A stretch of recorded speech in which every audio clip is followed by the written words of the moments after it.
Hello learners, मेरी ये वाली वीडियो बहुत ज़्यादा हेल्पफुल होने वाली है और बहुत सारे लोगों के लिए हेल्पफुल होने वाली है। ऐसे इस वीडियो में मैं पहले ही बता देता हूँ, बीपीएससी के थंबनेल देख के तो आइडिया लग ही गया होगा ना कि बीपीएससी टीआरई में अब तक जितने भी एग्ज़ाम हुए, टीआरई 1, टीआरई 2, टीआरई 3 जो कैंसिल हो गया उसको भी इंक्लूड कर रहे हैं। उस सभी पेपर्स में अभी तक आयतन से संबंधित जितने भी क्वेश्चन आए ना, फिर चाहे वो जनरल पेपर हो, 6 to 8 वाला पेपर हो, 9, 10 वाला पेपर हो या फिर 11, 12 वाला पेपर हो, सभी पेपर में आए हुए आयतन संबंधित सारे क्वेश्चन के सॉल्यूशन आपको इस वीडियो में मिलने वाले हैं। और अगर आपको सॉल्यूशन मतलब अगर आप चैनल पे पहली बार आए हो तो और सॉल्यूशन में नहीं इंटरेस्ट है लेकिन क्वेश्चन में इंटरेस्ट है, तो आपके लिए छोटा सा फेवर है कि डिस्क्रिप्शन में आपको मेरे टेलीग्राम चैनल का लिंक मिलेगा, वहाँ से जाके आप सारे क्वेश्चन डाउनलोड कर सकते हो। पीडीएफ बना के रखा हुआ है और उस सिर्फ आयतन संबंधित क्वेश्चन सारे आपको मिलेंगे, ठीक है। और अलग अलग टॉपिक बना के मैं क्वेश्चन के वीडियोस लेके आऊँगा, तो उसके लिए अपडेटेड रहने के लिए, अगर इंटरेस्ट हो तो अपडेटेड रहने के लिए चैनल को सब्सक्राइब कर लेना। क्वेश्चन शुरू करते हैं हम लोग। पहला क्वेश्चन हमारा ये टीआरई 1 के फर्स्ट शिफ्ट वाले पीआरटी का क्वेश्चन है कि किसी धातु के ठोस गोले की त्रिज्या 3 सेमी है। ठोस गोला है, धातु का ठोस गोला है जिसकी त्रिज्या है 3 सेमी, ठीक है। और इससे 4 मिमी व्यास का कितना लंबा तार खींचा जा सकता है। तो तार खींचा जा रहा है, गोले से तार बनाया गया, तार की त्रिज्या नहीं, तार का व्यास दिया हुआ है, ये वाला व्यास जो है यहाँ वाला वो दिया हुआ है 4 mm।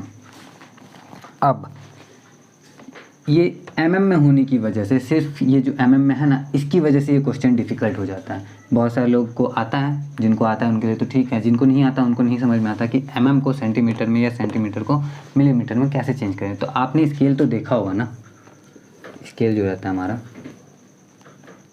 तो स्केल पे जो 1 सेंटीमीटर, 2 सेंटीमीटर, 3 सेंटीमीटर का लाइन रहता है ना, इसके बीच में छोटे छोटे लाइन्स होते हैं, है ना।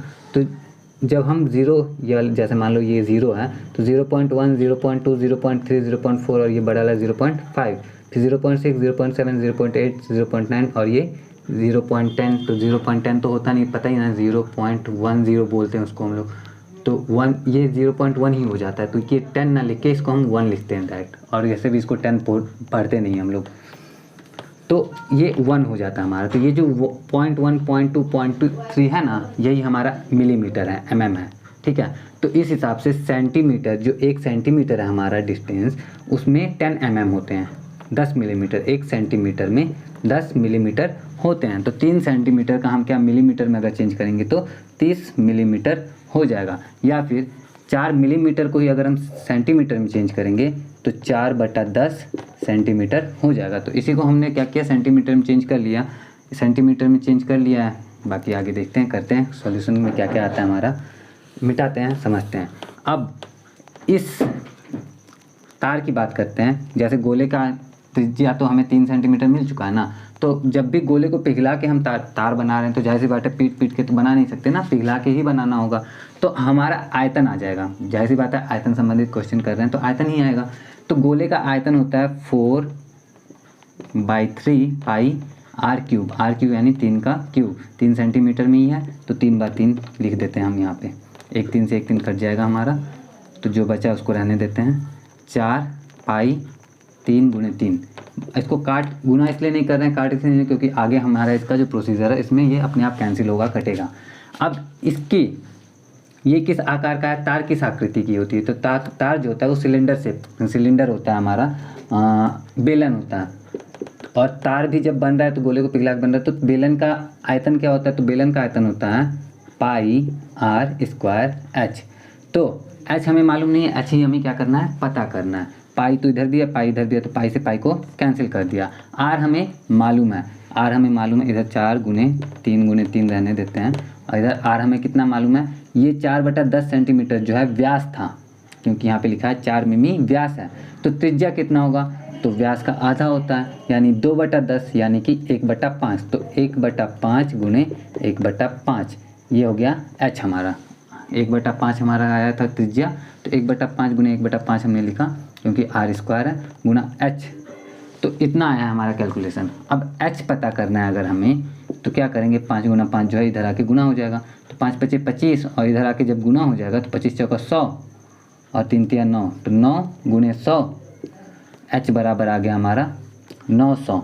900 क्या आया हमारा, ऑप्शन में तो कहीं 900 है नहीं, तो हमने कैलकुलेशन में क्या किया है, हमने मिलीमीटर को सेंटीमीटर में चेंज किया, और ये वाला हमारा पहले से ही सेंटीमीटर में था, तो एच जो आया है वो हमारा सेंटीमीटर में आया, और यहाँ पे जितने भी ऑप्शन हमारे मीटर में हैं, तो 900 सेंटीमीटर में कितने मीटर होते हैं ये मुझे आपको बताने की ज़रूरत है नहीं, आप खुद ही समझते हो। 900 सेंटीमीटर यानी कि 9 मीटर, और इस हिसाब से इस क्वेश्चन का जो राइट आंसर है ऑप्शन बी 9 मीटर है।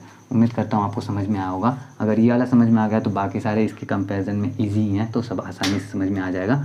आते हैं हम नेक्स्ट क्वेश्चन पे। हमारा ये वाला क्वेश्चन जो है वो भी इसी वाले पेपर का क्वेश्चन है। क्वेश्चन पढ़ लेते हैं। एक खिलौना एक शंकु के आकार का है जो 7 सेमी व्यास वाले एक अर्धगोले पर चढ़ा है। खिलौना शंकु के आकार का है जो 7 सेमी व्यास वाले एक अर्धगोले पर चढ़ा है। तो पहले 7 सेमी व्यास वाला एक अर्धगोला बना लेते हैं। यह है हमारा अर्धगोला जिसका व्यास है 7 सेमी, यानी यहाँ से यहाँ तक की जो डिस्टेंस है वो 7 सेंटीमीटर है। और इसके ऊपर शंकु भी बना लेते हैं क्योंकि खिलौना हमारा अर्धगोले पे चढ़ा हुआ शंकु ये रहा। ठीक है।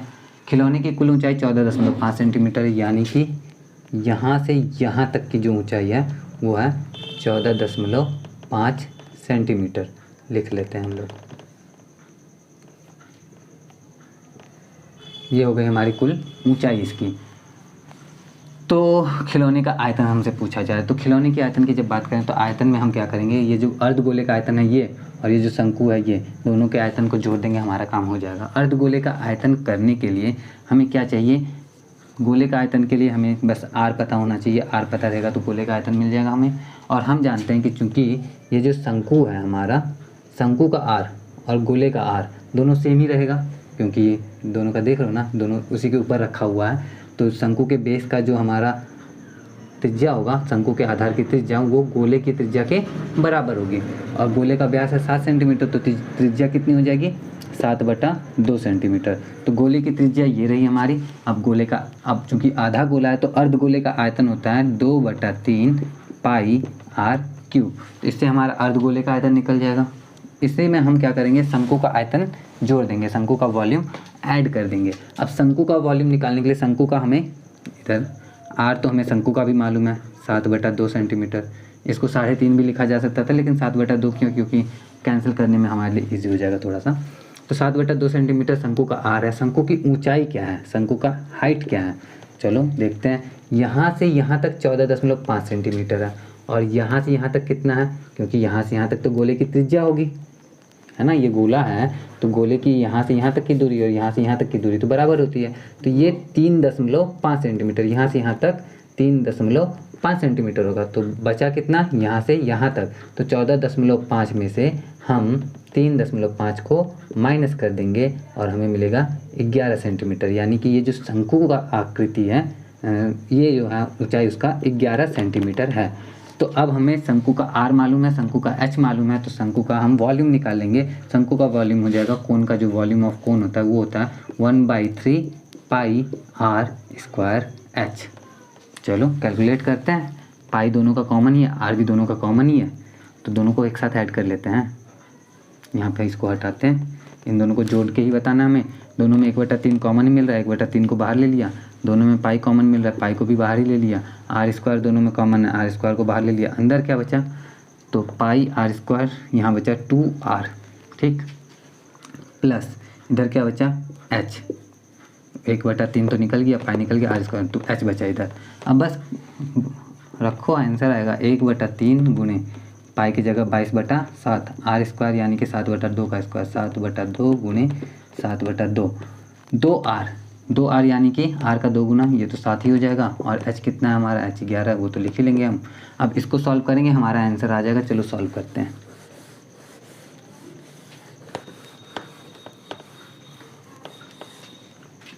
एक बटा 3 ऐसे ही है, 1/3 गुणे 2 से 22 को काटेंगे तो 11, 7 से 7 को काट दिया, बचा हमारा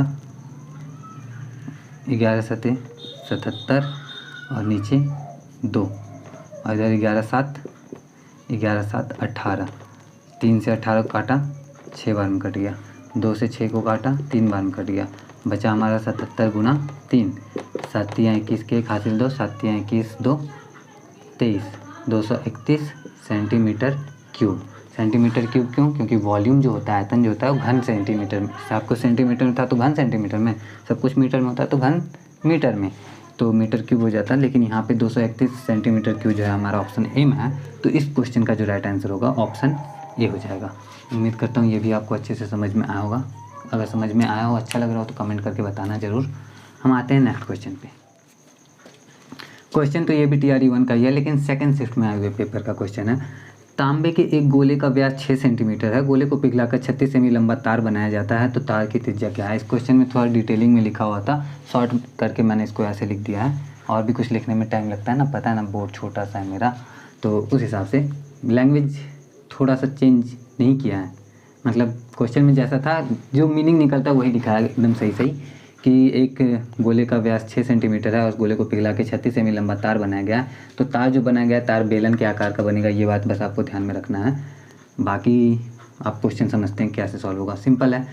गोले का व्यास 6 सेंटीमीटर है तो गोले की त्रिज्या 3 सेंटीमीटर हो जाएगी, तो गोले का आयतन 4/3 पाई आर क्यूब, आर यानी कि 3 × 3 × 3, एक 3 से एक 3 कट जाएगा। अभी थोड़ी देर पहले ही हमने सेम किया काम, तो इतना हमारा बचा गोले का आयतन। बस उस वाले क्वेश्चन में मिलीमीटर में दिया था, वो जो फर्स्ट शिफ्ट में जो एग्ज़ाम हुआ, जो लड़कों का बॉयज़ का जो एग्ज़ाम था, वो मेल कैंडिडेट का जो एग्ज़ाम था उसमें मिलीमीटर में दिया था, और फीमेल कैंडिडेट का जो एग्ज़ाम है उसमें सेंटीमीटर में दे दिया, तो उनके लिए थोड़ा सा आसान हो गया।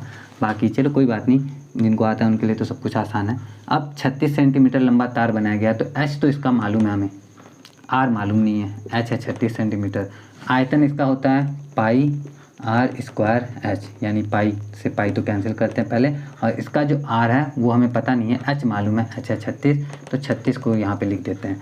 तो 4 से 3 × 9, 9 से 36 को काटेंगे 4 बार में कटेगा, 4 से 4 को काट देंगे सीधे कट जाएगा। इधर बचा हमारे पास कुछ नहीं यानी कि 1, और इधर बचा r², तो r² बराबर 1 है, तो r बराबर बताओ कितना होगा? तो r बराबर ±1 होगा।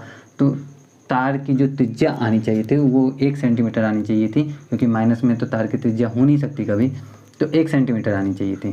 तो हमारा जो आंसर है वो 1 सेंटीमीटर है, और 1 सेंटीमीटर हमारे ऑप्शन में नहीं है, तो इस हिसाब से इस क्वेश्चन का जो राइट आंसर होगा वो होगा नन ऑफ दीज। तो जस्ट बिकॉज मैंने अभी जस्ट मैंने कहा था कि मेल कैंडिडेट वाले एग्ज़ाम में मिलीमीटर में दिया, फीमेल कैंडिडेट वाले एग्ज़ाम में सेंटीमीटर में दिया, और इस तरह से उनका आसान हो गया। लेकिन ऑप्शन देखो नन ऑफ दीज। आप सोचो, आप पहली बार BPSC टीचर रिक्रूटमेंट एग्ज़ाम का क्वेश्चन एग्ज़ाम में बैठे हो और आपको नन ऑफ दीज वाला ऑप्शन आ रहा है कि टिक करूं कि नहीं करूं। मन में बहुत सारे डाउट आते हैं कि लोगों को इस पर टिक करने से पहले, बहुत सारे लोग तो टिक करते भी नहीं हैं, किया भी नहीं था बहुत सारे लोगों ने पहले वाले एग्ज़ाम में। तो कोई बात नहीं, अलग अलग क्वेश्चन है, लेकिन सबसे हमें फेस तो करना ही है। अगर आपको ये समझ में आया तो ठीक है, आगे बढ़ते हैं हम लोग नेक्स्ट क्वेश्चन पे। एक घन का आयतन कितना है जिसका विकर्ण 4√3 सेंटीमीटर है? अब घन के विकर्ण का क्या फॉर्मूला होता है? घन का आयतन पता करने के लिए हमें उसकी भुजा पता होनी चाहिए।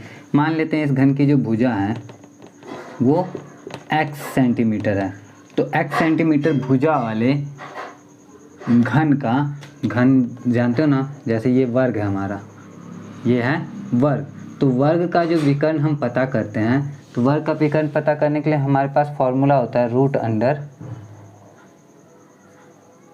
मतलब ये क्या है, पाइथागोरस का नियम जब लगाते हैं तो a² + a² होता है, ठीक है, जहाँ पे a क्या है, इसकी भुजा है, तो ये a√2 सेंटीमीटर हमारा आ जाता है वर्ग का वो विकर्ण।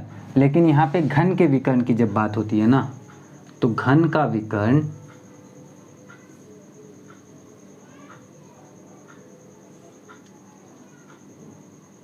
एडजस्टेबल घन बना हमारा, तो घन के विकर्ण के लिए, घन का अगर भुजा x है तो घन का विकर्ण हो जाएगा हमारा x² + x² + x², 3 बार, क्योंकि घन के 3 वो होते हैं, फलक होते हैं, हाँ सॉरी, घन के 3 वो होते हैं, लंबाई, चौड़ाई और ऊंचाई, तो इस हिसाब से 3 बार x² आएगा। तो 3 बार जब ये आ गया तो हमें मालूम है 3x², रूट में है, x² रूट से बाहर निकलेगा तो बचेगा x√3, तो x√3 घन का विकर्ण x√3 होता है, जहाँ पे x क्या है, घन की भुजा है, और इस घन का विकर्ण आया है 4√3, तो √3 से √3 कट गया, बचा x बराबर हमारा 4। तो घन की भुजा अगर 4 सेंटीमीटर है तो घन का आयतन क्या होगा? 4 का क्यूब यानी कि 64 सेंटीमीटर क्यूब। तो इस हिसाब से इस प्रश्न का जो सही उत्तर होगा ऑप्शन बी 64 सेंटीमीटर क्यूब। उम्मीद करता हूँ ये भी आपको समझ में आ गया होगा। आते हैं नेक्स्ट क्वेश्चन पे। ये वाला क्वेश्चन TRE 3 का है, TRT वाला जो कैंसिल हो गया हमारा। तो क्वेश्चन देख लेते हैं। 2 घनों के आयतन का अनुपात जो है 8:27 है, तो उनके सतह के क्षेत्रफल का अनुपात है। बहुत ही आसान है, डायरेक्ट आंसर पे आप टिक कर सकते हो। आयतन का अनुपात 8:27 है, 8/27 है। तो ऐसे तो डायरेक्टली हम आंसर पे नहीं आते हैं। जैसे मान लो छोटा घन की भुजा अगर a हुई और बड़े घन की भुजा अगर b हुई, तो a³ / b³ 8/27 आ गया। तो a और a/b जो है वो अपने आप 2/3 हो जाएगा, क्योंकि हमें मालूम है क्यूबिक रूट हो जाएगा a का वैल्यू पता करने के लिए, तो 2/3 हो जाएगा। अब सतह का क्षेत्रफल क्या होता है? किसी भी घन के सतह का क्षेत्रफल, तो घन में एक सतह जो होती है, जैसे घन जो होता है, जैसे ये घन है अगर, तो ये अगर घन है, ठीक है, तो अगर ये घन है तो इसका सतह जो होगा, एक सतह का क्षेत्रफल तो हमारा जो जितनी भुजा, जैसे x अगर भुजा है तो एक सतह का क्षेत्रफल x², इसमें 6 सतह होती हैं तो 6x², तो सतह का क्षेत्रफल 6x², तो a है तो 6a² होगा। अब चलो 6a² करते हैं, 6a² बटा 6b², तो 6 से 6 तो कैंसिल हो जाएगा, बचेगा a² बटा b², a बटा b बराबर अगर 2/3 है तो a² बटा b² बराबर 2 का स्क्वायर बटा 3 का स्क्वायर, यानी कि 4/9 हो जाएगा। और इस हिसाब से उनके सतह के क्षेत्रफल का जो अनुपात आएगा वो आएगा 4:9, और ये हमारा राइट आंसर होगा 4:9, ऑप्शन सी। तो ऑप्शन सी करेक्ट आंसर। उम्मीद करता हूँ अच्छे से समझ में आ रहा होगा। तो PRT वाले पेपर में इतने ही क्वेश्चन आए थे। अब आते हैं 6 to 8 वाले पेपर पे, और TRE 1 में तो 6 to 8 का पेपर हुआ नहीं था, तो TRE 2 का 6 to 8 वाला पेपर का देखते हैं क्वेश्चन। 121 वर्ग मीटर आधार का क्षेत्रफल और 23 मीटर ऊंचाई वाले लंब प्रिज्म का आयतन है। लंब प्रिज्म का आयतन क्या होता है? बहुत ही आसान सा आयतन होता है। प्रिज्म का आयतन आधार का क्षेत्रफल गुणे ऊंचाई, बस यही प्रिज्म का आयतन का फॉर्मूला होता है। तो आधार का क्षेत्रफल 121 है और ऊंचाई हमारी 23 है। 121 में 23 से गुना करेंगे, 23 1 के 23 के 3 हासिल 2, 23 दूना 46, 47, 48 के 8 हासिल 4, 23 1 के 23, 4 27, 2783 मीटर में है। मीटर में है तो मीटर क्यूब। अब मीटर क्यूब का आंसर कौन सा क्वेश्चन, मतलब कौन से ऑप्शन में है? तो ऑप्शन बी में है, तो ऑप्शन बी हमारा करेक्ट आंसर हो जाएगा। बड़ा जल्दी सॉल्व हो गया। चलो आते हैं नेक्स्ट क्वेश्चन पे। लोहे का एक ठोस टुकड़ा 49 सेंटीमीटर गुने 33 सेंटीमीटर गुने 24 सेंटीमीटर विमा वाले घनाभ के आकार का है। तो मतलब एक घनाभ के आकार का ठोस लोहे का टुकड़ा है जिसकी विमाएँ जो हैं, यानी लंबाई चौड़ाई और ऊंचाई को साथ में जब बोलते हैं तो विमा बोल देते हैं। तो विमाएँ जो हैं उसकी 49 सेंटीमीटर, 33 सेंटीमीटर और 24 सेंटीमीटर हैं। तो इसको पिघला कर, ढाल कर जब बोला जाता है, मतलब पिघला कर ठोस गोला बनाया जाता है, तो गोले की त्रिज्या क्या होगी? तो गोले की त्रिज्या पता करना है, तो गोले का जो मतलब पिघला के जब बना रहे तो आयतन आएगा, और जब आयतन आ गया तो गोले का आयतन क्या होता है? तो गोले का आयतन होता है 4/3 पाई r³, और ये बराबर होगा किसके? इस घनाभ के आयतन के बराबर होगा। घनाभ का आयतन होता है लंबाई गुने चौड़ाई गुने ऊंचाई। तो बस इसको सॉल्व करेंगे और हमारा आंसर आ जाएगा। तो 4 से अगर हम इसको काटते हैं तो 4 से 24 तो हमारा ऐसे ही कट गया। 3 को जब उधर भेजेंगे तो गुना हो जाएगा, तो 3 को अभी रहने देते हैं, भेज ही देते हैं, गुना कर देते हैं, ठीक है। तो पाई r³ पाई की जगह 22/7 लिख लेते हैं, 22/7 गुना r³ बराबर 49 गुना 33 गुना 6 गुने 3। गुना में क्यों लिख रहा हूँ? क्योंकि गुना करने के बाद फिर से काटना पीटना रहता है ना, तो इसलिए डायरेक्ट लिख देता हूँ। 22 को 33 से हम काट सकते हैं, 22 11 दूनी 22 होता है और 11 तिया 33 होता है। 2 से 6 को काटेंगे तो फिर से हमारा ये 3 कट गया। तो अब हमें देखने को मिल रहा है ये 7 भी उधर जाके गुना में हो जाएगा, तो r³ बराबर 49 गुने 7 गुने 3 का क्यूब। तो इधर r का क्यूब, इधर 3 का क्यूब, और इधर देखो तो 49 गुने 7 यानी 7 का भी क्यूब। तो r का जो क्यूब है वो आपको इनडायरेक्टली मिलेगा 21 के क्यूब के, क्योंकि 7 तिया 21 होता है, 7 का क्यूब 3 का क्यूब, 7 तिया 21 का क्यूब। r³ बराबर 21 का क्यूब, तो r बराबर 21 सेंटीमीटर। और इस हिसाब से हमारा राइट आंसर है आर आ गया हमारा गोले की त्रिज्या 21 सेंटीमीटर। ऑप्शन सी में, तो ऑप्शन सी हमारा करेक्ट आंसर हो जाएगा। बाकी आते हैं नेक्स्ट क्वेश्चन पे। एक शंकु और एक गोलार्ध समान आधार और समान आयतन के हैं, इनकी ऊंचाइयों का अनुपात है। शंकु कुछ इस तरह का होता है, बहुत गंदा बनाया, और गोलार्ध मतलब अर्धगोला, तो वो इस तरह से, ठीक है। बोला आधार समान है, आधार समान है मतलब कि इसकी त्रिज्या अगर r है तो इसकी भी त्रिज्या कितनी होगी, r होगी, और समान आयतन के हैं। तो इसका जो आयतन, शंकु का जो आयतन होता है वो होता है 1/3 पाई r स्क्वायर h, ठीक है। और गोले, अर्धगोले का जो आयतन होता है 2/3 पाई r क्यूब, ठीक है। अब बोला इनकी ऊंचाइयों का अनुपात है, तो शंकु का जो ऊंचाई होता है वो तो h होता है, लेकिन अर्धगोले की ऊंचाई क्या होती है, गोलार्ध की ऊंचाई, तो ऊंचाई मतलब जितना ऊंचा है ये, तो ऊंचाई यानी कि यहाँ से यहाँ तक। हमें मालूम है कि ये अगर केंद्र है, यहाँ से यहाँ अगर r है तो यहाँ से यहाँ भी r है, यहाँ से यहाँ भी r है, तो गोलार्ध की जो ऊंचाई होगी इसको हम क्या बोलेंगे, इसको r ही बोलेंगे, त्रिज्या ही इसकी ऊंचाई होती है, ठीक है।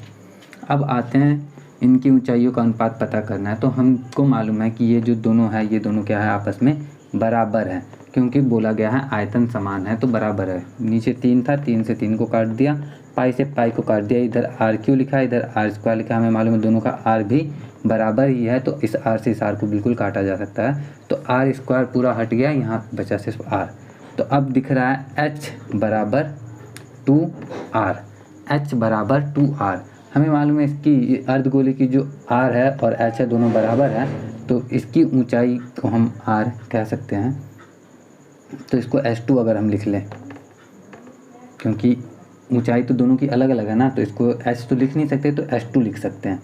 तो हमें क्या पता करना था, इनकी ऊंचाइयों का अनुपात, तो h/h2 जो आया, ये इधर आके भाग में हो गया, वो बचा 2/बटा में कुछ नहीं तो 1, तो 2/1 यानी कि 2:1, तो 2:1 जो है ऑप्शन सी में, तो ऑप्शन सी हमारा करेक्ट आंसर हो जाएगा। इस तरह से हम इसको कैलकुलेट करते हैं। उम्मीद करता हूँ कि आपको समझ में आ गया होगा। अब आते हैं हम नेक्स्ट क्वेश्चन पे। ये TRE 3 का क्वेश्चन है जो 6 to 8 वाले पेपर में आया था, जो कैंसिल हो गया है। क्वेश्चन देख लेते हैं हम लोग। एक घनाभ के आकार का बर्तन 10 सेंटीमीटर लंबा है। पहले घनाभ का आकार बना देता हूँ। घनाभ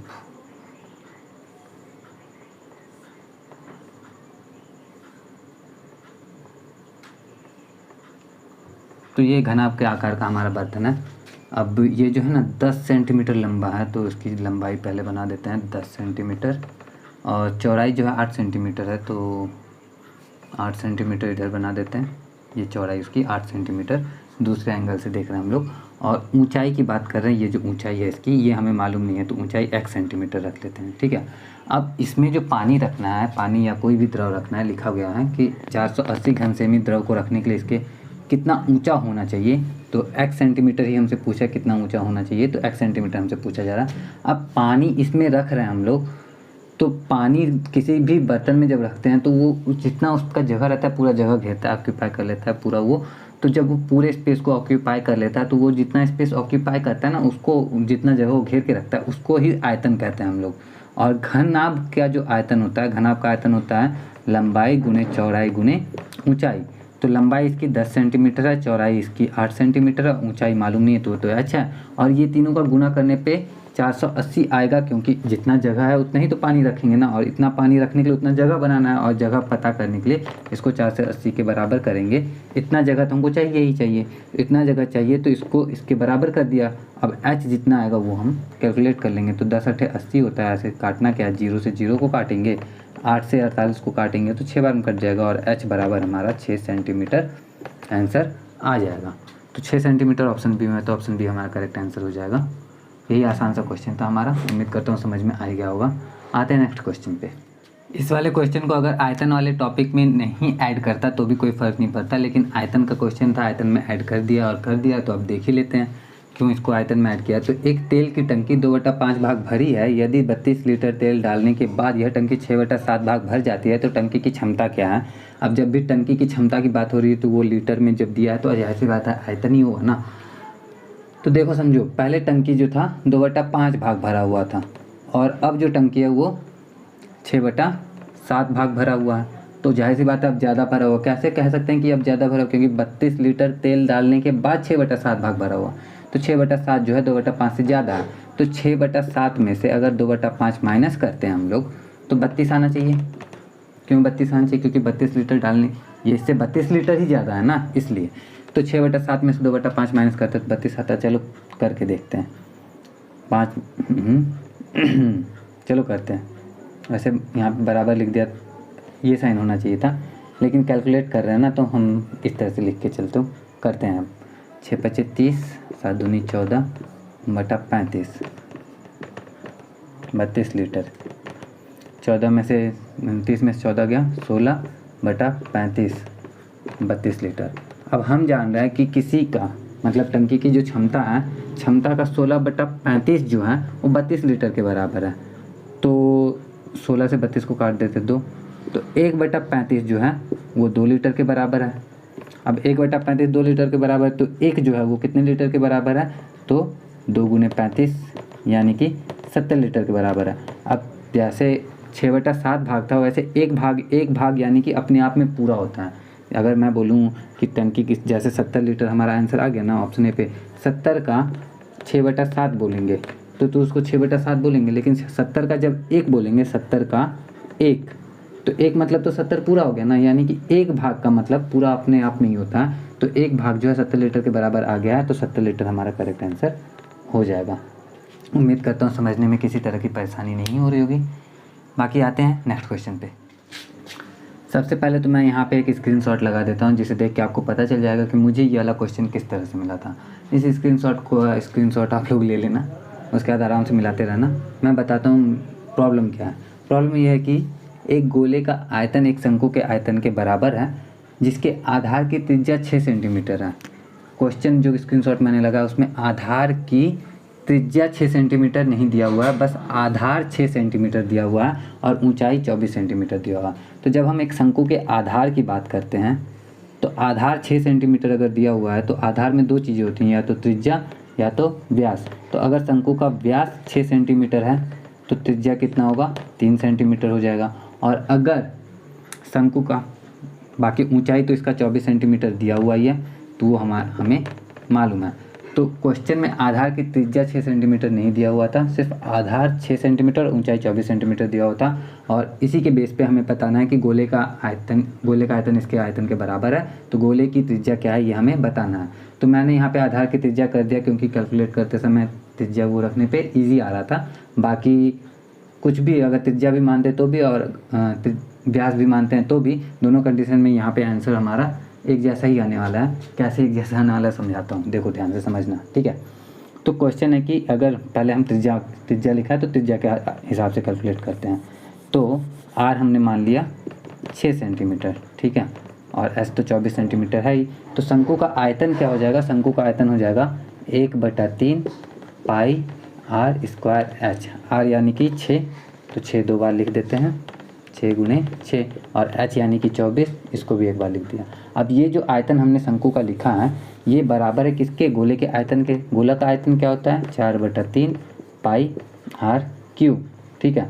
तो पाई से पाई तो कैंसिल हो गया, और बटा 3 से बटा 3 भी कैंसिल हो गया, 4 से 24 कटा 6 बार में आ गया, ठीक है। तो आर क्यूब बराबर हमारा है 6 × 6 × 6 यानी 6 का क्यूब। तो आर बराबर हमारा हो गया 6 सेंटीमीटर, और 6 सेंटीमीटर यानी गोले का जो त्रिज्या है 6 सेंटीमीटर, और 6 सेंटीमीटर हमारा ऑप्शन नहीं है। तो इस तरह से इसका जो करेक्ट आंसर होगा नन ऑफ दिस। अब त्रिज्या की जगह अगर व्यास 6 सेंटीमीटर रखते हैं, अगर यहाँ पे त्रिज्या की जगह हम व्यास को 6 सेंटीमीटर रखते हैं तो त्रिज्या तो 3 सेंटीमीटर हो जाएगा, यानी यहाँ पे भी 3 और यहाँ पे भी 3। तो उस कंडीशन में आर का जो क्यूब था वो हमारा 3 का क्यूब गुना 2 आएगा। अब इसमें से आर को निकालने की कोशिश करोगे तो 3, अरे भाई खतरनाक सा, गुने 2 की पावर 1/3 ये आएगा। और ये भी अगर हम आंसर मान के चलते हैं तो भी इसमें से कोई नहीं, नन ऑफ दीज ही करेक्ट आंसर होगा। तो इसलिए मैंने बोला था कुछ भी रखेंगे आंसर हमारा मैच कर जाएगा। तो आंसर तो मैच कर गया। दूसरी बात कि क्यों मैंने त्रिज्या 6 सेंटीमीटर रखा ये भी आपको समझ में आ गया होगा, क्योंकि वो ज़्यादा सूटेबल लग रहा था। 3 × 2 की घात 1/3 होता है क्या त्रिज्या किसी गोले का, होता भी होगा तो एक कैलकुलेशन में नहीं आता ना, समझ रहे हो ना क्या कहना चाह रहा हूँ। तो इस वजह से मैंने यहाँ पे त्रिज्या 6 सेंटीमीटर रख दिया था। हिंदी मीडियम वाला पेपर मुझे मिला नहीं तो स्पष्ट हो ही जाता। तो ठीक है, उम्मीद करता हूँ समझ में आ ही गया होगा आपको। तो अब हम आते हैं नेक्स्ट क्वेश्चन की तरफ।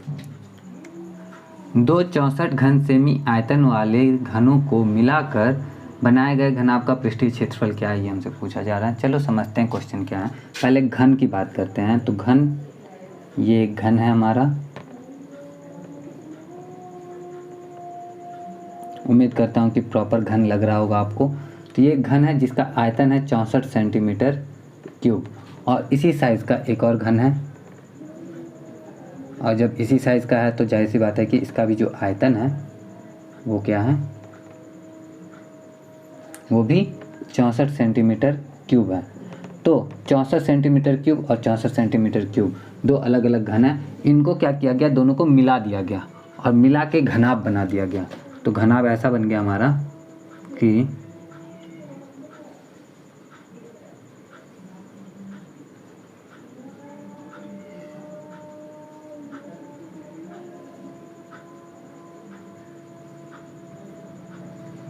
तो ये बन गया हमारा घन का घनाभ।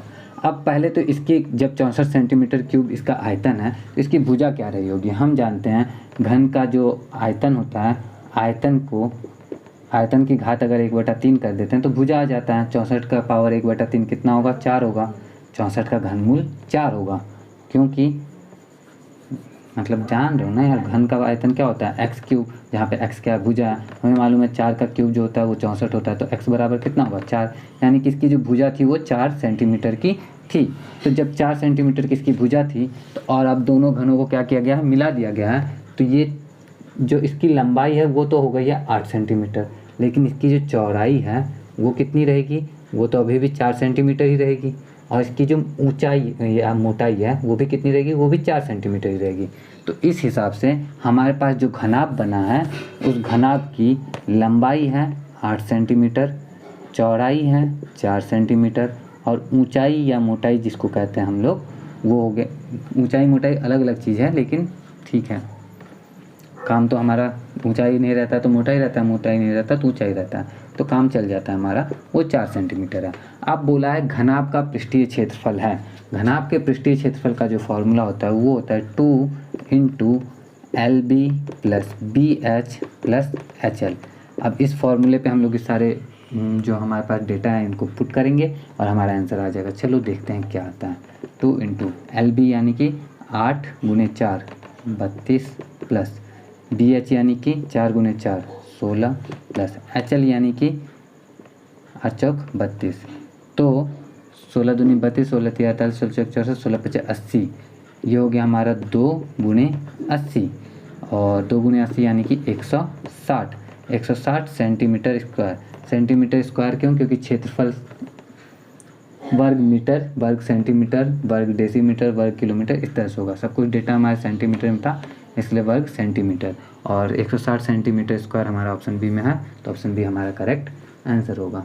उम्मीद करता हूँ समझ में आया होगा अच्छे से। अगर समझ में आया तो प्लीज़ लाइक या कमेंट, लाइक या कमेंट क्यों, दोनों कर देना आप लोग, ठीक है। आते हैं हम नेक्स्ट क्वेश्चन पे। 3 धातुई गोले जिनकी त्रिज्या 6 सेंटीमीटर, 8 सेंटीमीटर, 10 सेंटीमीटर हैं, इनको पिघला कर एक बड़ा गोला बनाया जाता है। तो बड़े गोले की त्रिज्या क्या है ये हमें पता करके बताना है। तो देखो हमारे पास, अब गोला बना के बताऊंगा तभी समझ में आएगा, ऐसा जो ही नहीं है।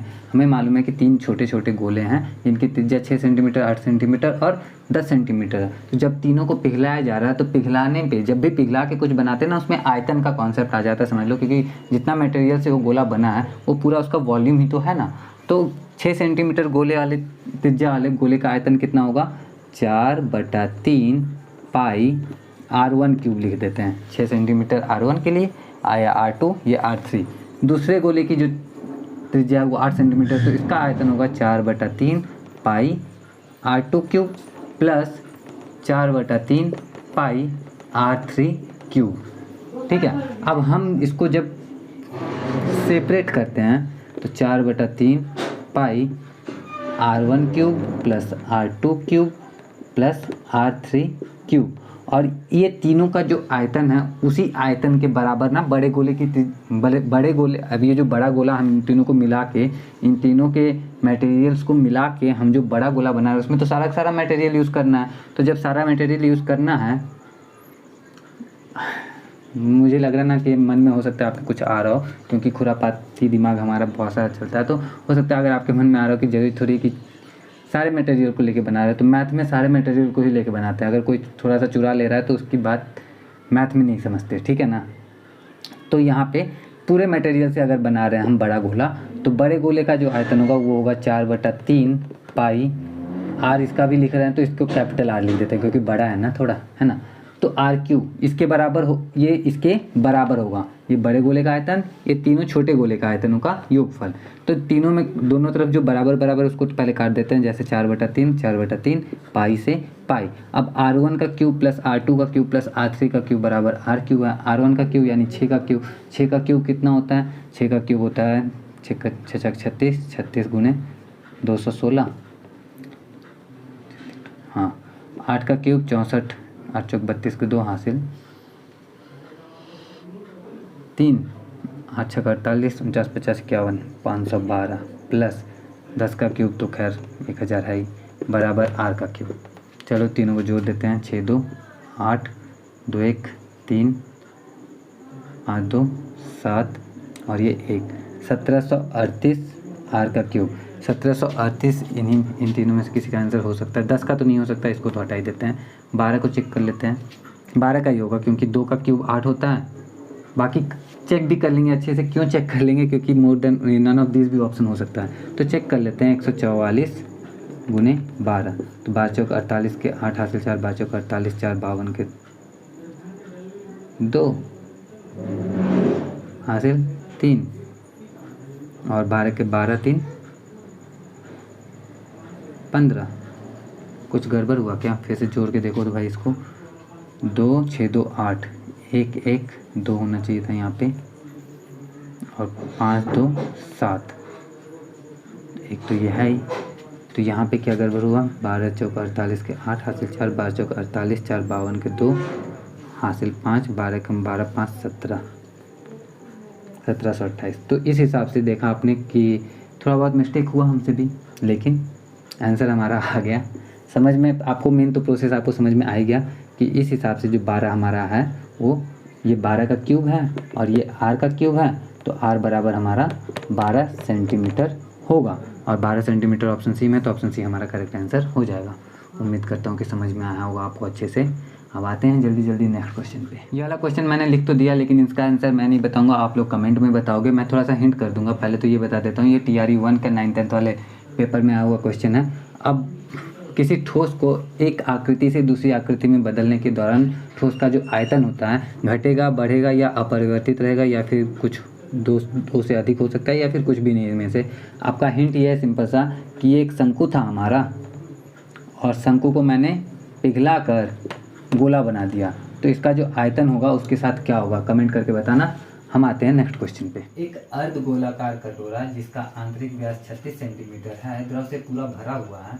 इस द्रव को 3 सेंटीमीटर त्रिज्या और 9 सेंटीमीटर ऊंचाई वाले बोतलों में भरा जाना है। बोतलों की संख्या क्या है। यहाँ पे बेलनाकार बोतल होना चाहिए था, मैं लिखना भूल गया, एडजस्ट कर लेना थोड़ा सा। सबसे पहले अर्ध गोलाकार कटोरे की बात करते हैं। अर्ध गोलाकार कटोरा अर्धगोला है जिसका व्यास 36 सेंटीमीटर है, तो उसकी त्रिज्या 18 सेंटीमीटर होगी। तो अर्ध गोलाकार कटोरे की त्रिज्या 18 सेंटीमीटर है और उसमें द्रव पूरा क्या हुआ है, भरा हुआ है। जो द्रव से पूरा भरा हुआ है तो द्रव उसमें कितना आ जाएगा, जितना उसका आयतन होगा। तो अर्ध गोले का आयतन क्या होता है, 2/3 पाई आर क्यूब।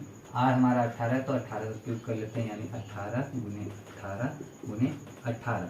3 से 18 को काटा तो 6 बार में कट गया, बचा हमारे पास 2 पाई 18 गुने 6। इसको कैलकुलेट अभी नहीं कर रहे हैं क्योंकि हमें मालूम है बाद में हमें काटने में सुविधा हो जाएगी, तो अभी इसको इतने रहने देते हैं हम लोग, ठीक है।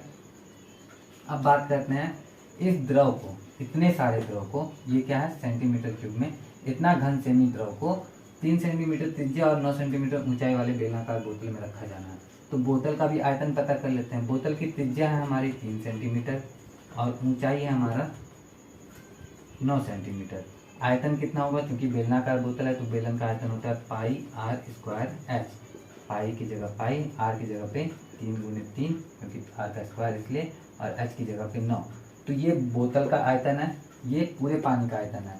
तो पूरे पानी के आयतन में से बोतल के आयतन को अगर हम भाग दे देंगे तो कुल कितने बोतल हैं ये हमें मिल जाएगा। तो चलो भाग दे देते हैं हम लोग। पाई × 3 × 3 × 9। 9 से 18 को काटते हैं तो 2 बार में कट जाता है। 3 से 6 को काटते हैं तो ये भी 2 बार में कट जाता है। और 3 से 18 को काटते हैं तो ये 6 बार में कटता है। पाई से पाई तो ऐसे ही कट गया। बचा हमारे पास 2 × 6 = 12, 12 × 24, 24 × 48। यानी कि इस आयतन वाले 48 बोतल आएंगे तो ये आयतन वाला सारा का सारा द्रव उसमें फिट हो जाएगा। यानी कि इस क्वेश्चन का जो राइट आंसर है ऑप्शन बी 48 है। उम्मीद करता हूँ आपको समझ में आया होगा। अब देखते हैं हम लोग जल्दी से नेक्स्ट क्वेश्चन। किनारे वाले एक घनाकार आइसक्रीम बार को 2 सेमी त्रिज्या और 7 सेमी त्रिज्या यहाँ पे ऊंचाई होनी चाहिए थी।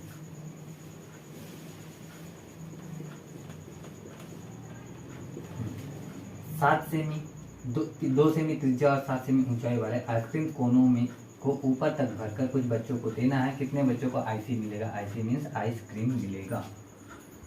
तो समझते हैं, एक घन के आकार का हमारा आइसक्रीम बार है। यह है हमारा आइसक्रीम बार, मतलब डब्बे वाला आइसक्रीम आता है ना 5 kg वाला, समझते हो ना आप लोग? 5 kg 3 kg वाला बड़ा वाला जो आइसक्रीम का डब्बा होता है वो आइसक्रीम पूरा डब्बा में भर के है, जिसका जो कोना है मतलब किनारा है वो 22 सेंटीमीटर का है। तो जब किनारा 22 सेंटीमीटर का है तो आइसक्रीम का वॉल्यूम कितना हो जाएगा?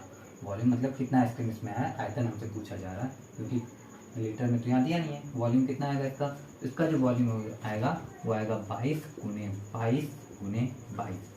क्यों? क्योंकि घन का आयतन भुजा का घन होता है, भुजा का क्यूब होता है। तो लिख दिया हमने, ये तो घन का आयतन हो गया। अब बात करते हैं इसमें से आइसक्रीम निकाल के कोन में भरना है हमें, और इस कोन में जो त्रिज्या है वो 2 सेंटीमीटर है और इसकी जो ऊंचाई है वो 7 सेंटीमीटर है। तो कोन का आयतन भी निकालना होगा हमें, और कोन का आयतन जितना आएगा उस आयतन में से अगर इस आयतन में भाग दे देंगे हम लोग तो कोन की संख्या भी आ जाएगी। तो चलो, कोन का आयतन क्या होता है? कोन का आयतन होता है, कोन यानी कि शंकु, शंकु का आयतन होता है 1/3 पाई आर स्क्वायर एच। तो एच तो हमारा आर यानी कि 2 × 2 और एच यानी कि 7। अब भाग देना है, चलो भाग देते हैं हम लोग, कुछ ना कुछ तो आएगा। अब यहाँ पे पाई, इधर पाई तो है नहीं, पाई से पाई को काट देंगे तो 22 पर पाई की जगह पे 22/7 ही लिख देते हैं। यहाँ से आधा कैलकुलेट करके ले जाएंगे, 7 से 7 कर गया हमारा, और बचा हमारे पास 22 × 2 × 2/3। तो यहाँ पे लिख लेते हैं हम, 3 तो ऊपर चला जाएगा, 3 ऊपर और नीचे 22 × 2 × 2। अब इसको कैलकुलेट करेंगे, हमारा आंसर आ जाएगा। उम्मीद करता हूँ कल ये कैसे आया ये फिर से नहीं बताना, मतलब सीधे सी बात है कि ये 3 ऊपर जब इसको इससे भाग दे रहे हैं तो भाग वाली कंडीशन, जैसे मान लो इसको जगह पे x/अगर 3 लिखते हैं, यहाँ पे ये पूरा है, ये पूरा है, तो इसको भाग देते समय क्या होगा? गुना हो जाता है ना, गुना होके ऊपर 3 नीचे x आ जाता है, तो ये इसलिए ये नीचे और ये 3 ऊपर चला गया। अब इसको कैलकुलेट करते हैं, हमारा आंसर आएगा 22 से 22 तो सीधे सीधे कट गया, 2 से 22 को काटेंगे तो 11 आएगा, और 2 से 22 को काटेंगे तो फिर 11 आएगा। 11 × 11 121 होता है, 121 में 3 से गुना करेंगे तो 3 6 3 363। तो 363 कोन में आइसक्रीम पूरा पूरा भरा जाएगा, और जब 363 कोन में ये पूरा आइसक्रीम भर जाएगा तो कितने बच्चों को मिलेगा? तो 363 बच्चों को मिलेगा। तो 363 ऑप्शन सी में, तो ऑप्शन सी हमारा डायरेक्ट आंसर हो जाएगा। लेकिन यही काम अगर मेरे किसी दोस्त को मिला होता तो बहुत सारे बच्चों को मिल जाता, 500 बच्चों को भी मिल जाता। क्यों मिल जाता 500 बच्चों को भी? जब कुछ नहीं, मेरी दादी इशारे से बताती थी कि भाई को ऊपर कर लो, बोलना मना है ना, तो समझ में आ गया कि वीडियो में नहीं बोल रहे, और फिर भी मैं डिस्टर्ब हो गया, पता नहीं बोल रहे थे, मेरी गलती है, कोई बात नहीं। उम्मीद करता हूँ आपको एक क्वेश्चन समझ में आ गया। मेरे दोस्त को अगर मिला होता तो थोड़ा थोड़ा आइसक्रीम डाल के ना 500 बच्चों को दे देता। इग्नोर करते हैं इस बात को, हम लोग अपने क्वेश्चन पे फोकस करते हैं। नेक्स्ट क्वेश्चन देखते हैं। क्या आपको पता है कि TRE 2 के 9th वाले पेपर में आयतन से संबंधित 5 क्वेश्चन आए थे टोटल? इसका मतलब कि इस क्वेश्चन के बाद हम 4 और क्वेश्चन देखने वाले हैं। तो देखते हैं इस क्वेश्चन में क्या है। एक बेलन के आधार की परिधि 44 सेमी है और ऊंचाई 22 सेमी है तो उसका आयतन है। तो चलो पता करते हैं क्या आयतन है उसका। सबसे पहले तो हम बेलन बनाते हैं। ये हमारा बेलन और आधार की परिधि, बेलन के 2 आधार होते हैं ना, ऐसे तो 3 आधार होते हैं, एक वक्र पृष्ठ वाला आधार और ऐसे ये वाला आधार। तो आधार की परिधि का मतलब होता है कि ये जो जैसे ये देखो, ये मार्कर जो है, ये मार्कर भी ऑलमोस्ट बेलन के ही आकार का है। तो ये जो बेलन है इसका एक आधार ये, दूसरा आधार ये, तो इस आधार के किनारे की जो लंबाई होती है इसको हम लोग कहते हैं आधार की परिधि। और ये वृत्ताकार होती है, जैसा कि आप लोग देख पा रहे हो ये गोल गोल है ना, तो ये वृत्त के आकार की होती है। तो जब ये वृत्त के आकार की होती है तो यहाँ पे वृत्त की परिधि जो है, वृत्ताकार आधार है और आधार की परिधि 44 सेंटीमीटर है, तो वृत्त की परिधि क्या होती है 2 पाई r। तो 2 पाई r जो है वो 44 सेंटीमीटर है। तो 2 से 44 को काटते हैं तो आ जाता है हमारा 22 और यहाँ पे क्या है पाई की जगह पे 22/7 है, r बराबर 22। तो 22 से 22 कट गया, r बराबर आ गया हमारा 7। इस हिसाब से इस बेलन की जो त्रिज्या आ गई r बराबर वो 7 हमारा क्या आ गया सेंटीमीटर आ गया। अब बेलन की त्रिज्या हमें मिल चुकी है और ऊंचाई हमें पहले से ही मालूम है वो 22 सेंटीमीटर है। तो जब r मालूम है, h मालूम है, तो आयतन पता करते हैं। चलो कर लेते हैं। आयतन होता है पाई r² h। पाई की जगह 22/7 रख दिया और r की जगह पे 7 × 7 रख दिया और h की जगह पे फिर से 22 रख दिया। तो 7 से 7 तो कट गया हमारा, 22 × 22 कितना हो जाएगा 2 दूनी 4, 4 और 2 दूनी 4 दूनी 8 और 2 दूनी 4, 484 × 7। अब इसका गुना करते हैं, 7 चौक 28 के 8 हासिल 2, 8 7 56 2, 57 58 के 8 हासिल 5, 7 चौक 28 5, 28 5 33 सेंटीमीटर क्यूब। तो 3388 सेंटीमीटर क्यूब ऑप्शन ए में ही मिल गया हमें। इसका मतलब कि यही इसका राइट आंसर है। और इस तरह से हम आसानी से इस क्वेश्चन को सॉल्व कर लेते हैं। उम्मीद करता हूँ आपको समझ में आया होगा। आते हैं दूसरे क्वेश्चन पे। यदि 4 सेमी व्यास वाली 8 धात्विक गेंदों को पिघलाकर एक बड़ी गेंद बनाई गई, छोटे छोटे 8 गेंद हैं हमारे पास, और इन 8 गेंदों को पिघला के एक बड़ा सा गेंद बनाया गया है, तो इस बड़े वाले गेंद की त्रिज्या क्या है। अब जाहिर सी बात है इसको पिघला के इसके बराबर बना रहे हैं, तो ये तो ऑब्वियस है कि दोनों का आयतन हमारा सेम रहेगा। बड़े का आयतन होता है 4/3 पाई r3, कैपिटल R लिख लेते हैं। अभी थोड़ी देर पहले तो ऐसा ही क्वेश्चन हमने किया था, ठीक है, उसमें तो सबका, इसको भी इसी तरह से कर लेंगे, हो जाएगा हमारा। यहाँ पे एक गेंद का जो है व्यास दिया हुआ है, समझने वाले ध्यान देने वाली बात यह है कि यहाँ पे व्यास है, त्रिज्या की जगह व्यास। तो व्यास जो है 4 सेंटीमीटर है, तो त्रिज्या कितनी होगी 2 सेंटीमीटर होगी। तो r बराबर 2 सेंटीमीटर। आयतन कितना होगा, तो आयतन हो जाएगा इसका 4/3 पाई 2 का क्यूब। चूँकि इस तरह की 8 गेंदें हैं तो इसका आयतन कितना हो जाएगा 8 गुना हो जाएगा। तो 8 से गुना भी कर लिया, तो 8 से गुना करने के बाद ये वाला बराबर हो गया इसके। अब 4/3 इधर भी है, 4/3 इधर भी है, कट गया। पाई इधर भी था, पाई इधर भी था, वो भी कट गया। यहाँ पे 2 का क्यूब है और यहाँ पे 8 है और यहाँ पे r का क्यूब है। तो r का क्यूब बराबर 8 × 8। तो r, क्योंकि 2 का क्यूब 8 होता है, तो r का क्यूब बराबर 64। 64 किसका क्यूब होता है हम जानते हैं, 64 होता है 4 का क्यूब। तो r का क्यूब बराबर 4 का क्यूब। जब घात सेम है तो आधार बराबर होंगे, यानी कि r जो है वो 4 है और r अगर 4 है तो 4 सेंटीमीटर हमारा बड़े वृत्त की त्रिज्या 4 हो जाएगी। 4 क्या सेंटीमीटर, क्योंकि ये सब कुछ सेंटीमीटर में था और दोनों बराबर लिया था हमने, तो सेंटीमीटर में ही त्रिज्या आएगा। तो r 4 सेंटीमीटर हमारा ऑप्शन बी में है, तो ऑप्शन बी हमारा करेक्ट आंसर हो जाएगा। उम्मीद करता हूँ आपको समझ में आया होगा। एक ही टाइप के क्वेश्चन 2 अलग अलग तरीके से पूछे गए, तो समझ सकते हो ना कि ये टॉपिक जो है हमारे लिए इम्पॉर्टेंट है और मेरा वीडियो भी इम्पॉर्टेंट है। तो लगे आपको भी इम्पॉर्टेंट है तो कमेंट करके ज़रूर बताना, अच्छा लगेगा मुझे भी। बाकी ठीक है, कोई बात नहीं भी करोगे तो मेरा क्या जाएगा, आपकी हेल्प हो रही है उतना मेरे लिए काफ़ी है। आते हैं नेक्स्ट क्वेश्चन पे। एक लंब वृत्तीय बेलन की ऊंचाई 14 सेंटीमीटर है। बेलन बना देते हैं हम लोग। ये हमारा बेलन है,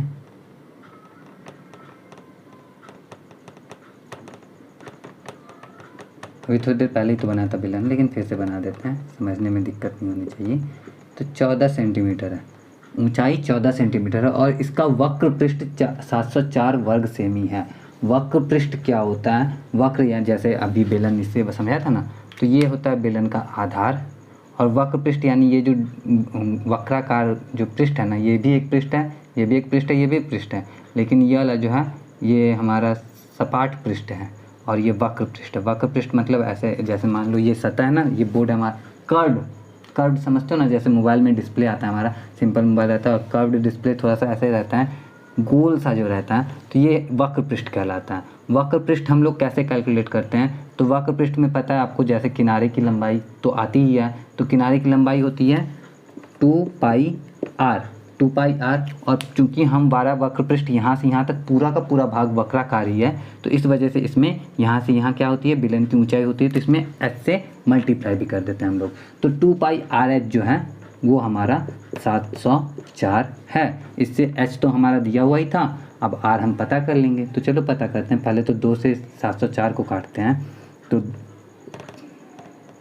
252 आ गया हमारा। बाकी पाई बटा 22/7 गुने r पता करना है, और h हमारा 14 है बराबर 352। तो 7 से 14 को काट देते हैं, दोबारा में कट गया। 2 से फिर से इसको 352 को काटेंगे तो 2 का 2, 2 7 14, 2 6 12, 176 आया। 22 को 176 से काटेंगे, 176/22, 11 दूनी 22, 11 के 11, 11 के 6 66, 2 से 16 काटा 8, तो r बराबर आ गया हमारा 8 सेंटीमीटर। तो इस बेलनाकार बर्तन जो है, जो भी है क्या है, लंबवृत्तीय बेलन जो है, इसका r आ गया हमारा 8 सेंटीमीटर। r बराबर 8 है और h बराबर 14 है। तो अब हमें v पता करना है। v क्या होता है? बेलन का v, बेलन का आयतन, इतनी देर से कई बार हम बेलन का आयतन लिख चुके हैं, πr²h, यानी कि 22/7 गुने r, तो 8 है ना, 8 गुने 8 गुने 14। 7 से 14 को काटा, 2 बार में कट गया।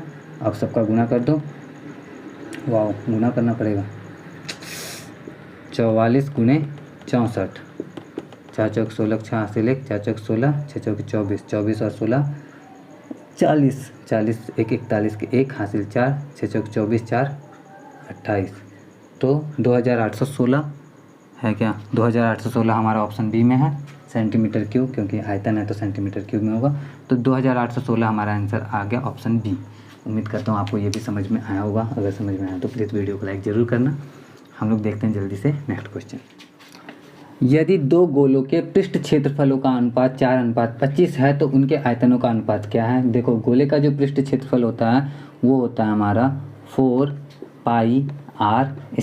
क्योंकि यहाँ पे दो अलग अलग गोले हैं, इसलिए r1² बटा 4πr2² मैंने लिख दिया। और ये अनुपात जो है वो है 4:25। तो पहले तो 4π से 4π कट गया, तो इसको हटा ही देते हैं। तो r1 का स्क्वायर बटा r2 का जो स्क्वायर है वो है 4/25। तो r1 बटा r2 जो आएगा वो हमारा आ जाएगा रूट में 4/25, यानी कि 2/5। तो r1 बटा r2 हमारे पास है। अब आयतन का अनुपात क्या होता है? आयतन का अनुपात यानी कि 4/3 पाई r1 का क्यूब बटे 4/3 पाई r2 का क्यूब। तो 4/3 पाई से पूरा तो पूरा कट ही गया हमारा, बचा r1 बटा r2 का क्यूब। r1 बटा r2 हमारे पास में पहले से ही है, और इसी का क्यूब अगर हम कर देंगे तो हमारा आयतन का अनुपात भी आ जाएगा। 2 का क्यूब कितना होता है? 8, और 5 का क्यूब होता है 125, यानी कि इनके आयतनों का जो अनुपात आएगा हमारा वो आ जाएगा 8:125। तो 8:125 ऑप्शन ए में ही है, तो ऑप्शन ए ही हमारा राइट आंसर भी हो जाएगा। फटाफट से देखते हैं अब हम लोग लास्ट क्वेश्चन। एक ठोस में वृत्ताकार बेलन होता है जिसके ऊपर एक लंबवृत्तीय शंकु होता है। पहले ठोस बनाते हैं, कुछ इस तरह से ठोस है हमारा, जिसमें वृत्ताकार बेलन है और इस बेलन के ऊपर में शंकु है। यह पूरा ठोस हमारा, ठीक है। शंकु की ऊंचाई h है, शंकु की ऊंचाई h है, ठीक। यदि ठोस का कुल आयतन शंकु के आयतन का 3 गुना है, इस पूरे ठोस का जो आयतन है वो शंकु के आयतन का 3 गुना है, तो वृत्ताकार बेलन की ऊंचाई बताइए। जो वृत्ताकार बेलन की ऊंचाई यहाँ से यहाँ तक है, ये हमसे पूछा जा रहा है। तो मान लेते हैं कि वृत्ताकार बेलन की जो ऊंचाई है वो h है, शंकु की ऊंचाई स्मॉल h दिया हुआ ही है। तो अब हमें कैपिटल H पता करना है। जब त्रिज्या की बात करेंगे तो चूंकि बेलन के ऊपर ही शंकु रखा हुआ है तो त्रिज्या तो दोनों का सेम ही रहेगा। तो अगर हम त्रिज्या को r मानते हैं तो दोनों में r ही रहेगा, ठीक है। तो सबसे पहले हम शंकु का आयतन निकालते हैं। तो शंकु का आयतन होता है हमारा 1/3 पाई r स्क्वायर h, ये शंकु का आयतन है, ठीक है। अब इसका भी आयतन निकाल लेते हैं। बेलन का आयतन होता है पाई r स्क्वायर h। r दोनों का सेम है तो r दोनों का सेम, लेकिन इसका h अलग। अब हम जानते हैं एक चीज़ कि इन दोनों का जो कुल आयतन है, पहले इन दोनों के आयतन को ऐड कर लेते हैं। तो 1/3 पाई r square h plus pi r square capital H, इनका जो कुल आयतन है ना वो शंकु के आयतन का 3 गुना है। शंकु का आयतन तो इतना था और इसका 3 गुना, यानी कि इसमें 3 से गुना करो तो 3 से 3 तो कट गया, बचा पाई r स्क्वायर h। तो इस यानी कि शंकु का जो आयतन था हमारा 1/3 पाई r स्क्वायर h, इसमें 3 से गुना करो तो वो इसके बराबर आ जाता है, इस पूरे के बराबर। तो अब दोनों की तुलना करके हम क्या करेंगे, कैपिटल H का मान निकाल लेंगे। चलो निकाल लेते हैं अभी। तो ये तो 3 से 3 अभी काट ही दिया था हमने, बचा पाई r स्क्वायर h। लिख लेते हैं इसको अच्छे से, पाई r स्क्वायर h, ठीक है, बराबर इधर में क्या है 1/3 पाई r स्क्वायर h प्लस में पाई r स्क्वायर कैपिटल H। तो यहाँ से जो जो चीज़ें कॉमन निकल रही है कॉमन निकालते हैं। पाई r स्क्वायर h बराबर पाई r स्क्वायर तो दोनों में कॉमन ही है, बाहर निकाली दो उनको। पाई r स्क्वायर बचा 1/3 small h plus capital H। तो पाई r स्क्वायर से पाई r स्क्वायर कैंसिल, ये बचा h बराबर के उधर में 1/3 h/3 भी तो लिख ही सकते हैं, इसको लिख ही लेते हैं h/3 प्लस h। अब इस h की वैल्यू पता करने के लिए स्मॉल h में से h/3 माइनस करना पड़ेगा। तो कैपिटल H बराबर small h minus h/3, 3h minus h/3 यानी कि 2h/3। जो हमारा ये क्या था भाई, बेलन, वृत्ताकार बेलन की ऊंचाई h हमने कैपिटल माना था और कैपिटल H बराबर आया 2h/3। 2h/3 हमारे ऑप्शन ए में है, तो ऑप्शन ए हमारा करेक्ट आंसर हो जाएगा। उम्मीद करता हूँ ये भी आपको अच्छे से समझ में आएगा। उम्मीद करता हूँ मेरी पूरी वीडियो ही आपको अच्छी लगी होगी, क्योंकि आपके अच्छा लगने के लिए तो वीडियो रिकॉर्ड किया जाता है ना। तो अगर अच्छा लगा हो तो प्लीज़ वीडियो को लाइक ज़रूर कर देना। और अभी जो है इस संडे को आपको आयतन से संबंधित सारे क्वेश्चन देखने को मिले ना, बीपीएससी के एग्ज़ाम में जितने आए थे। नेक्स्ट संडे को मैं क्षेत्रफल से संबंधित सारे क्वेश्चन कलेक्ट करके लेके आऊँगा और आपको दूंगा, आपके लिए दिखाऊंगा। और अगर आपको उसके क्वेश्चन पहले ही चाहिए वीडियो से पहले, तो टेलीग्राम चैनल का जो लिंक दिया है मैंने, उस पर जाओगे तो आपको क्वेश्चन पहले ही मिल जाएंगे। प्रैक्टिस कर लेना ताकि और अच्छे से समझ में आए। और अगर वीडियो देखने की नहीं भी ज़रूरत पड़ेगी तो भी कोई बात नहीं है, आपकी हेल्प हो जाएगी, उतना मेरे लिए काफ़ी है, ठीक है। तो देख लेना। अगर आपको क्वेश्चन चाहिए हो तो चैनल को सब्सक्राइब कर लेना। ये वाला भी टेलीग्राम चैनल को भी जब जाओगे तो सब्सक्राइब भी कर ही लेना, ठीक है। और उसके अगले संडे को मैं जितने भी प्रायिकता से संबंधित क्वेश्चन आए थे वो सारे भी लेके आने वाला हूँ। तो चैनल को सब्सक्राइब कर लेना, अपडेटेड रहना हो तो, नहीं तो आपकी मर्जी, कोई बात नहीं। मैं फिर भी मिलूँगा आपसे नेक्स्ट वीडियो के साथ। जय हिंद।